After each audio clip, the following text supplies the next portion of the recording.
Isang mapagpalang araw po sa ating lahat na mga suking taga-subaybay at mga suking taga-pakinig sa ating pong programa sa umagang ito, 7-7 Prayer. I hope na ang bawat isa ay masaya sa araw na ito, damang-dama ang pagpapala at pag-ibig ng ating Panginoong Diyos sa ating buhay. So, sa umagang ito, ang akin pong ibabahagi po sa inyo na mensahe po natin. Ito po ay sa ating pong devotional na Lest We Forget by George R. Knight. Na ito po ay, ang ating pinapag-aralan po yung history ng ating pong church. So tayo po ngayon ay nasa November 23 na po. At ang title po ng ating pong devotional this morning ay Rethinking Church Organization Part 2. The Call to Congregationalism. And then yung ating key text po ay matatagpuan sa 1 Corinthians chapter 11 verse 3. Ating basahin po. Kung mayroon po tayong Bible ay basahin po natin. Before we read our key text, let us bow our heads for the word of prayer. Dear Heavenly Father, Lord, today, this morning, we praise to you and we thank you because of your grace and love and care. And also for the gift of life that you have given to us. Lord, I pray na inyo po kami pagpalain sa aming pong pag-aaral sa umagang ito. Guide us by your Holy Spirit so that we can comprehend clearly your message this morning. In Jesus' name we pray. Amen. 1 Corinthians chapter 11 verse 3. Sabi po dito, But I would have you know that the head of every man is Christ, and the head of the woman is the man, and the head of Christ is God. So, napakaganda po yung ating susing talata po, no? This morning, na in-emphasize po dito sa atin pong devotional book, ay the head of every man is Christ. Yun po. The head of every man is Christ. Sabi dito, the post-1888 years would see the development of two main approaches to reorganizing the church. Yan. So, the denomination leading and most influential theologians during the 1890s. Mayroon po ditong tatlo po na influential na theologians na inipasay sa atin pong devotional book today. Yung una po dito ay si A.T. Jones. And then yung pangalawa po ay si E.G. Waggoner. And then yung pangatlo po ay si W.W. Prescott.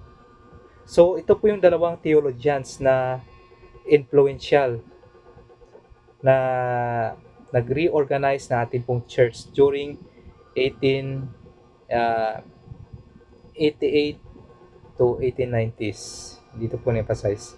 So promoted the first avenue to reform. They conceived a theological ecclesiology that basically held that the church did not need a president since Christ was its head. Kasi sa ating talata po, di ba po? The head of every man is Christ. So, in-emphasize po nila dito na no need na po, hindi na kailangan ng president. Kasi si Kristo na po yung atin pong head ng ating pong church. So, sounds na napakaganda po, di ba? So, but let us continue. So, and would direct every born again individual. So, si Waggoner put it, a perfect unity means absolute independence. Yung perfect unity ay means absolute independence according to Waggoner. So these questions of organization is very simple thing.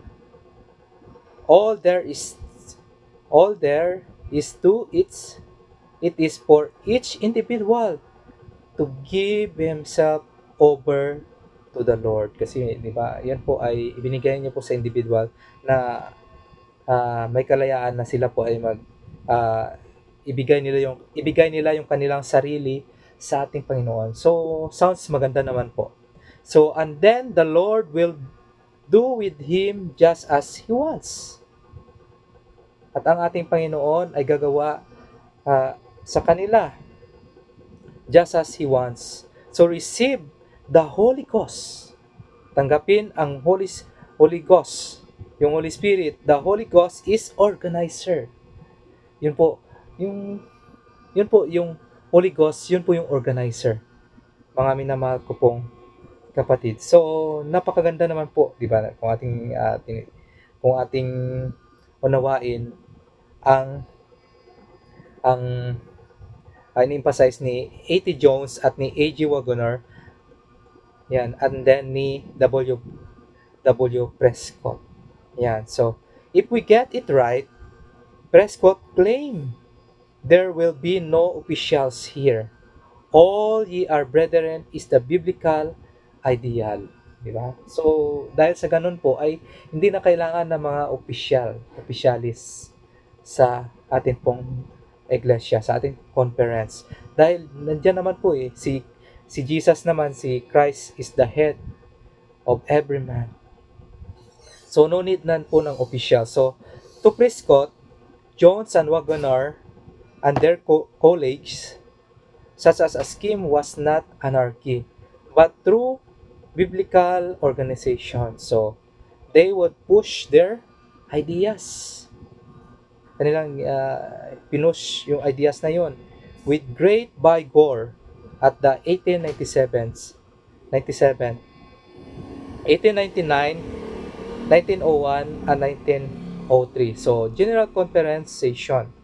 And so, their greatest success came in 1897, fueled by an 1896 quotation from Ellen G. White, taken out the context of her general statement on the topic that it is not wise to choose one man as a president of the General Conference. So, the reform element urged either no president, their preference, or multiple president during 1897. So, they pushed through a resolution for 3 General Conference president. One each is in North America and Europe and Australia. Kasi nakita, di ba natin, no? So, doon po, di ba, 1903 na General Conference. Pero bago po noon ay talagang ito po yung kanilang pinapanghawakan na leadership sa atin pong conference. Pero nung nagkaroon na po ng 1903 ng General Conference ay mayroon na pong unti-unting pagbabago. Kasi kung natin nakita po ito, during the 1897, they push through a resolution for 3 General Conference President. 3 General Conference Presidents. One each is in North America, second in Europe, and the third is Australia. So in practice, things did not work out to the desire of the reformers, but their ideas were firm and they would advocate them strongly in 1901 and 1903. So, pero dito, nakita po natin dito kay A.G. Daniels, who would eventually became the denomination president. So, with that the ideas of Jones and Wagoner on organization would work in heaven, but certainly not on earth. And Ellen G. White must have wondered at the strange twist that the two men had given her original statements. So, meron po ditong napakaganda pong in-emphasize po dito sa ating devotional na it's about prayer. Help us, Lord. Help us, Lord, as we think about the purpose of organization as it relates to the mission of your church here on earth. So, ito po mga minamahal ko pong kapatid. Kaya napakaganda po yung prayer natin, di ba? Na, kasi sa atin pong panahon ngayon, di ba po, tayo po ay nasa progressive revelation. When we talk about progressive revelation, ito po na hindi po tayo stagnant. Kundi ay kung mayroon pong pagbabago, ay tayo po ay nag-a-adjust sa mission. Kasi nung unang panahon, di ba, for example, di ba, nung unang panahon, yung ating offering ay hindi na natin kailangan yung cash or financial. Nung sa Old Testament, di ba, yung kanilang kung sila po ay nagkakasala, ay sila po ay nagbibigay ng kanilang alagang kalabaw or baka, tapos dadalhin sa sa church building or sa temple para i-offer doon, mga minamahal ko pong kapatid, i-offer yung kanilang offering na alaga na baka or kambing man yan or ano, para i-offer po doon. Pero sa ating panahon ngayon, no need na po, dahil ang ating Panginoon, the Lamb of God, Jesus Christ, siya po yung last sacrifice na bayubay sa cross na matay para po tayo iligtas. Kundi ang atin lamang po ay panatilihin natin na buhay na handog yung ating yung ating buhay. Ito po ay a living sacrifice na ibigay natin sa ating Panginoon, na tayo po ay buhay na handog. And then, sa ating panahon ngayon ay yung ating offering, so binibigay natin po sa ating church, na dinadala po natin sa ating simbahan para ibigay sa atin pong Panginoon, di ba? Yun ay ating offering. Yan, ino-offer natin sa Kanya. So, at when we talk about sa leadership po, mga minamahal ko pong kapatid, kung ating titingnan po, di ba, sa panahon ni Moses, di ba? Dahil si Moses ay siya po ay nagli-lead sa bayan ng Israel, nakita ito ng kanyang biyanan na, Moses, talagang paano mo to ililid ang mga tao na ito po ay milyon-milyon na, sobrang dami na, hindi ka ba nahihirapan yan? Pero yung kanyang biyanan na si Jethro ay sinabi nito sa kanya na ito, pumili ka kaya ng iyong mga mapagkatiwalaan na tao na sila po ay spiritually matured, na sila po ay tutulong sa iyo and honest, para at least hindi mabigat sa iyo na ilid ang sobrang dami tao, di ba?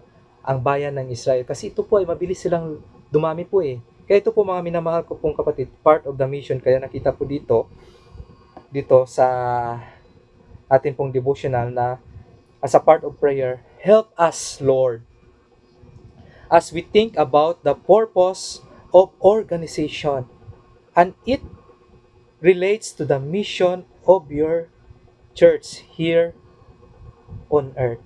Kaya ito po mga minamahal ko pong kapatid, dahil ang ating Panginoon is the God na siya po ay organized at gusto niya po na organize ang kanyang church, ang kanyang mission, ang kanyang gawain. Kaya ito po mga minamahal ko pong kapatid, napakalaga po na ipag-pray po natin yung ating mga leaders sa ating church, most especially dahil ang ating Panginoon, Christ is the head of every man, most especially yung ating church, mga minamahal ko pong kapatid.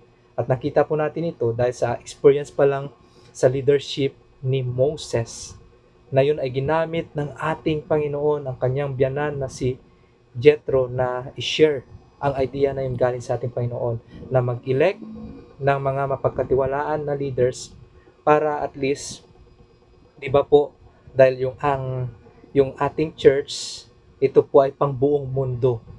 At ang ating Panginoon, siya po yung pinaka-head, pinaka-ulo, and then mayroon siyang pinili na kanyang mga alalay para ito po ay kanyang gagamitin na maging maganda, maging smooth ang kanyang banal na gawain, ang kanyang mission sa kanyang iglesia. May the Lord God bless sa atin pong lahat sa araw na ito. God bless po sa ating lahat.